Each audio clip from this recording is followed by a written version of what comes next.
You would therefore make the statement that a certain sound took place at say 5 seconds past the hour.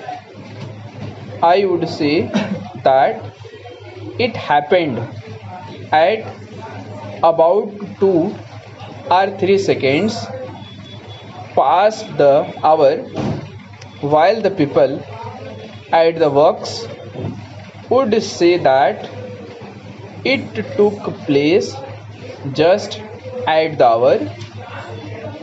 Show that when we say that a certain thing happened at a certain time, we really mean that it happened at that time in relation to our own position at that moment.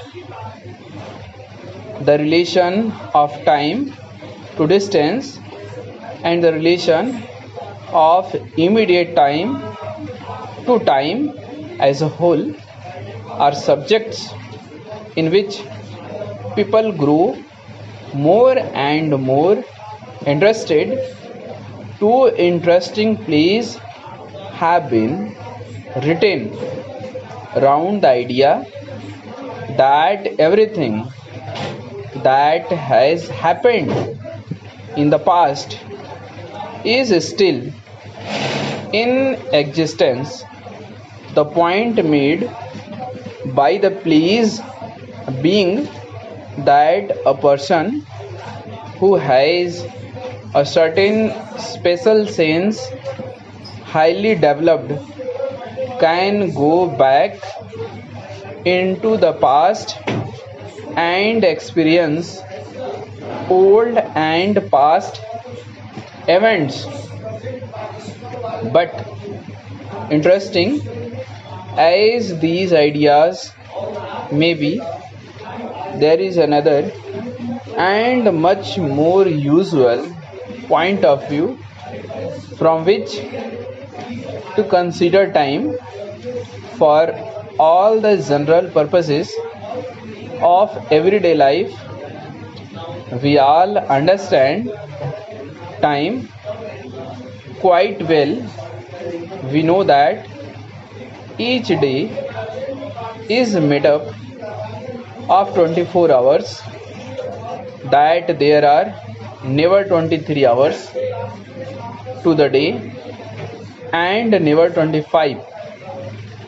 We know that the little hands marking the passing of minutes and hours move on and on at their even rate, and that although they work in our service, they work without any regard to our personal and special interests. They will work no more quickly when life is taking us towards some especially pleasing event, and they will not lessen their rate when we are moving towards something less pleasing. We know that time influences us in the doing of every piece of work. For all work to have its highest value has to be done to time.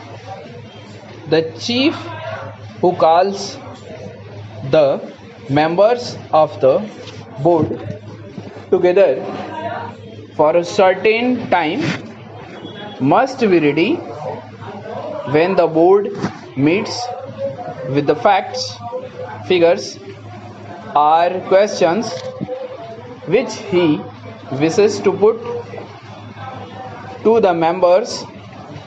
He depends not only upon his own work in this connection, but upon the work of all directly working with him, from the most experienced man in his employ to the most recent of the office boys.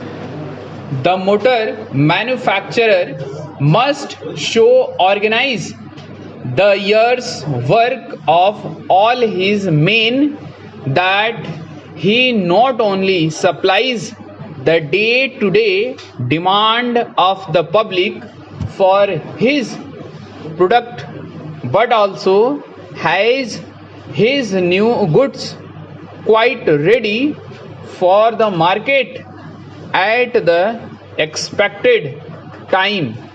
The manufacturer, whatever his product may be, must supply present demand and at the same time organize future work. Goods made for shipment overseas must be ready for shipment by the date on which the ship is leaving the country. The kind of market in which we are interested makes little difference. Goods must be put on the market when the market is ready to receive them, but the principal difficulty of all planning comes from the fact that we cannot see time. We have perhaps 5 months in which to do a piece of work.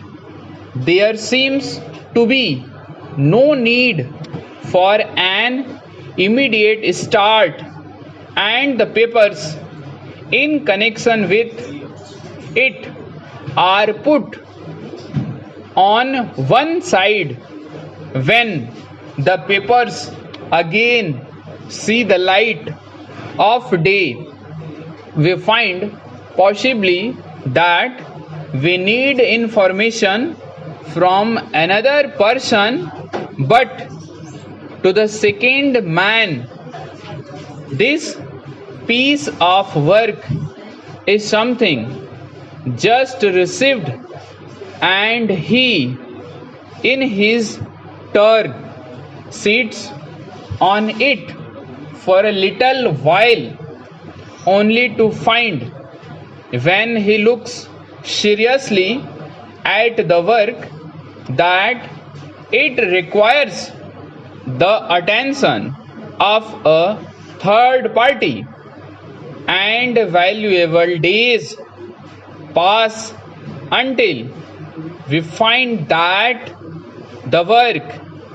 is either put through to time as a result of much work and running about on the part of everyone interested, or it is not put through, with resulting loss of money and goodwill.